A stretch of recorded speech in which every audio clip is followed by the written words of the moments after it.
Saan ba nagsimula yung sakit nung una, no? Bakit ba, sino ba nagbigay niyan? Well, ito po'y bunga ng, of course, ng pagpasok ng kasalanan sa Garden of Eden pa lang yan sa Genesis 3, yung pagdurusa sa panganganak ni Eva, pagpapagod at hirap ni Adan, at ang huli nga po, kamatayan. Kung mapansin nyo, the moment kay panganak, papunta ka na sa death mo. Tama po ba? I mean, tatanda ka, and then eventually we're all gonna physically die. Pag tinignan mo, yun po yung part ng sumpa. Pero pag tinignan nyo, ginagamit din to ni Lord eh. Yung mga pinagdadaanan natin, pansinin nyo, pag merong karamdaman, natututo yung mga taong magdasal ba? Tama po ba? Natututo tayo lumapit sa Diyos. Minsan po, masyado kang workaholic, and then kala mo you can do everything, tinamaan ka ng stroke, paralyzed ka ng ilang linggo, ma-realize mo, ay, tao lang pala ako. It teach you how to humble yourself na hindi ka Superman. Kailangan mo magpahinga, kailangan mo ipikit siya mata mo at matulog sa gabi.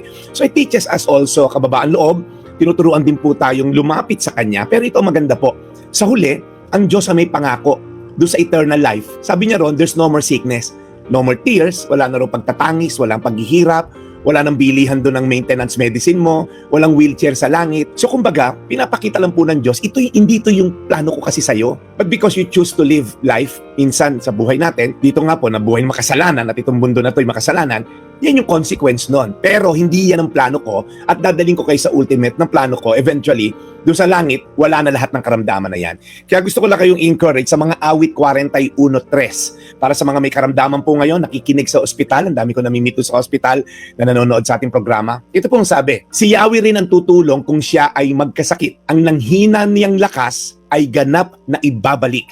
Ang ganda po ng verse na to kasi sabi si Lord daw po tutulungan kanyang makarecover. So kung ikaw ngayon ay nasa kalagitnaan ng matinding karamdaman, unang-una lumapit ka sa Diyos. Pangalawa, yung pananampalataya mo, ituon mo sa Kanya. Yes, nandiyan ang medisina, nandiyan ang mga gamot, but ultimately, sabi ni Jesus, because of my suffering, my stripes, it's my stripes, yung mga pagod at hirap, mga parusa sa Kanya, it made you well. Pinagaling daw po tayo ng Kanyang mga paghihirap. Ibig sabihin, si Lord po, kasama po sa package niya yung pagpapagaling mo. Manalig lang tayo. Ang tanong, Pastor, hindi nga gumagaling, Pastor, lumala pa nga eh. Patuloy po tayong manalig. Patuloy tayong lumaban because hanggang sa huli, kung mag-end man yan in death at ikinakaakibat kay Lord, sabi ni Lord, dito sa final destination mo sa langit, wala nang death, wala nang sickness, at wala na rin paghihirap. So again, gusto ko lang po encourage ang may mga karamdaman ngayon, ang Diyos po'y tapat sa kanyang mga pangako. Ang kailangan lang po, meron kang pananampalataya sa Kanya. At ikinananalig na, Lord, aayos din tong nanay ko, aayos din tong kapatid ko, aayos din tong sarili ko sa karamdamang pinagdadaanan ko ngayon. Mga awit 41:3, si Yahweh rin ang tutulong kung siya ay magkasakit. Ang nangihina niyang lakas ay ganap na ibabalik. Tayo po'y manalangin. Panginoon, ito 10 na mga nakikinig ngayon, whether nasa ospital, nagda-dialysis, nakikimotherapy, o may kamag-anak na may karamdaman.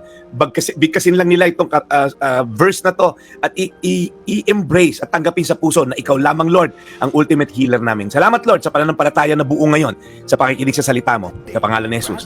Amen. Today's Reflection with Pastor Jeff Eliscopides.